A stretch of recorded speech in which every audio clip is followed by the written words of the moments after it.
Hello students, we are on the morphology of the flower. In this class we are going to look at the symmetry of flowers. So the symmetry of flowers can be of three different types. In the first case, this flower has a radial symmetry. It can be divided into two equal halves when a straight line is passed through any plane to the center. Such kind of a flower with a radial symmetry is known as an actinomorphic flower. They are known to have a radial symmetry. For example, mustard flower, datura, chili, even hibiscus, periwinkle. This flower can be divided into two equal halves in only one vertical plane passing through the center. That is, this flower has a bilateral symmetry. Such kind of a flower is known as a zygomorphic flower. This flower has a bilateral symmetry. All the flowers that belong to this family called as Papilionaceae family have such kind of zygomorphic flowers. So all the flowers that belong to that pea family, that is pea, bean, mung, gram, all of them will have such kind of papilionaceous flowers. Then there is Gulmohar cassia.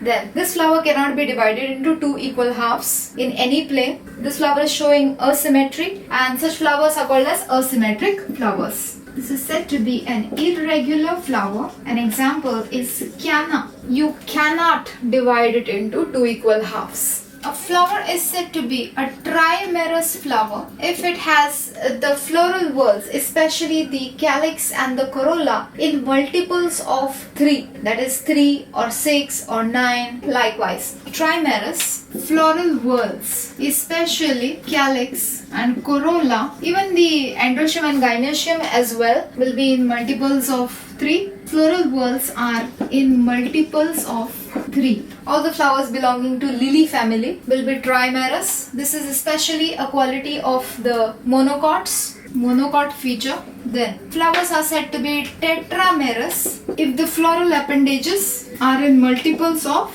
4, and a flower is said to be pentamerous if the floral appendages are in multiples of 5. Trimerous, tetramerous and pentamerous flowers.